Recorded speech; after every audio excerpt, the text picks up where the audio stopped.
Hi there, I am Aashish, and today I will be going over the book Gone Case.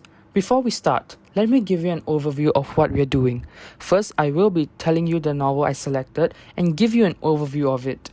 I will then be explaining a literary feature from the novel, and I will also explain a prose-specific technique that is specific to this novel. I will then conclude by stating the difference between a prose text and a poetry text and a drama. Now, let us begin. Gone Case is an award-winning fictional book written by Dave Chua, a prolific local author. The book, which is set in the 1990s, revolves around the main character, Yong, a 12-year-old boy growing up in the heartland of a changing HDB landscape.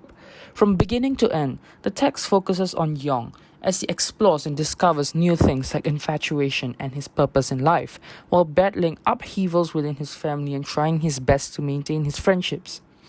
He does all this while also having to keep up with his schoolwork and while trying to study for the primary school leaving examination, otherwise known as PSLE. Along with Yong, the other significant characters in this book are Yong's father, Pa, Yong's mother, Ma, Yong's best friend, Liang, Yong's maternal grandmother, Ah Po, Yong's paternal grandparents, Ah Gong and Ah Ma, Yong's maternal uncle, Yong's maternal aunt, Zhen, Liang's sister, and Gao, Zhen's boyfriend. Though there are a lot of characters in this short book, each of these characters play an important role in contributing to the overall effect of the book, as these characters help in shaping Yong as a person in his pre-teenage years. The element of characterization plays an important role in this, and I will explain this later on in the presentation.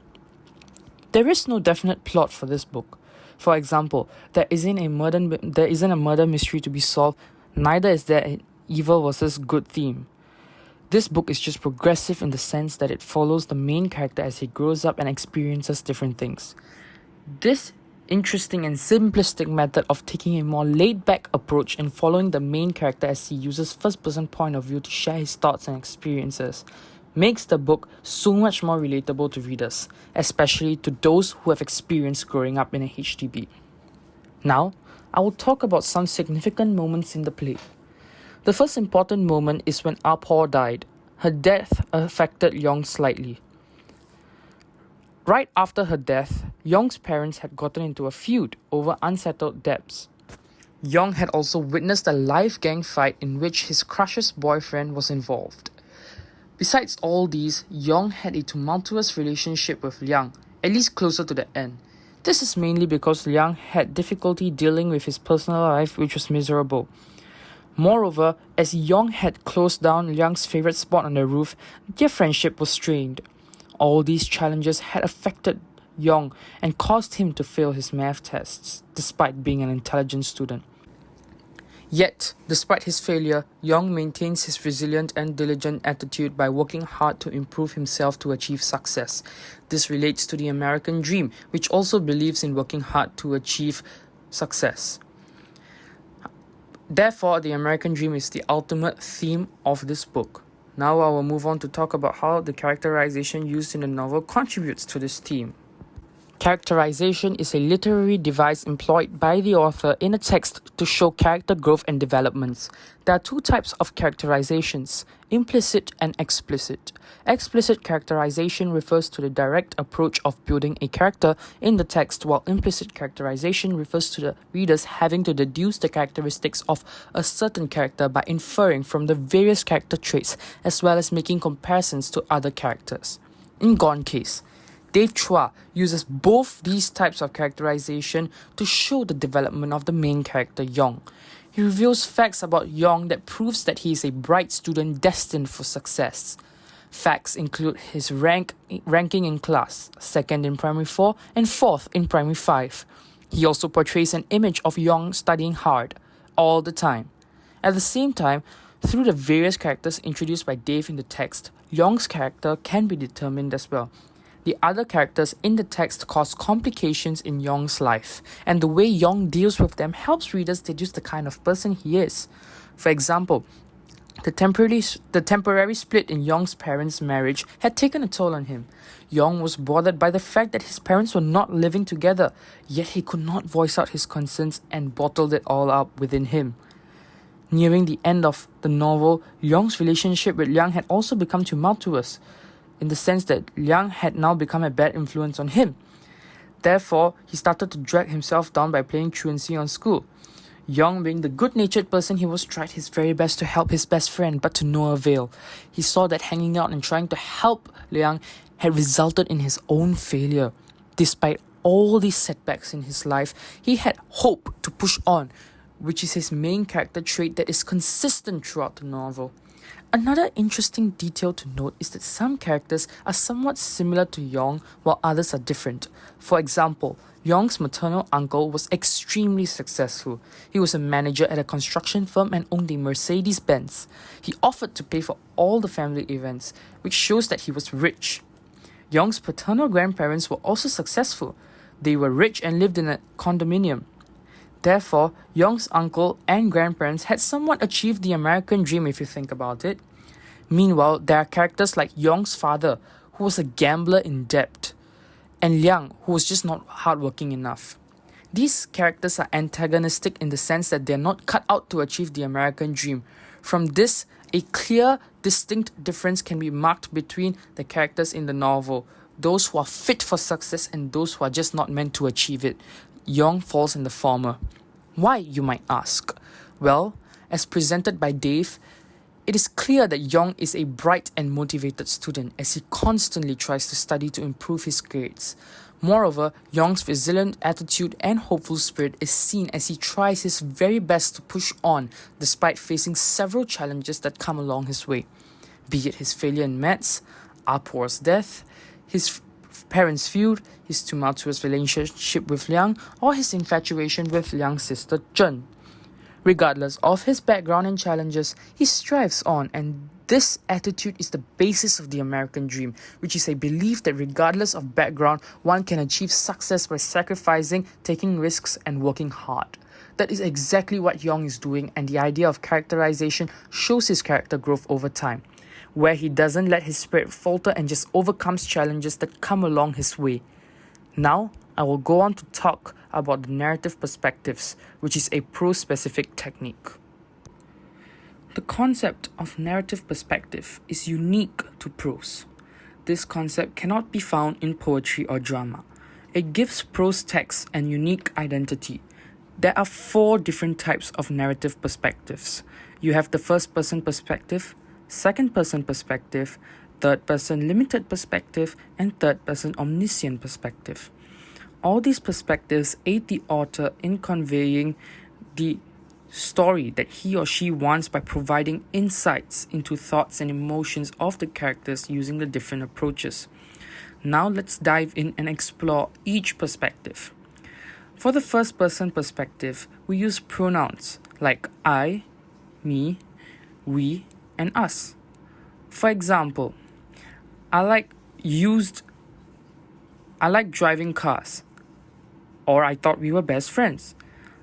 The first-person perspective is usually used in writing non-fiction texts, more specifically autobiographies and memoirs. Its function is simple.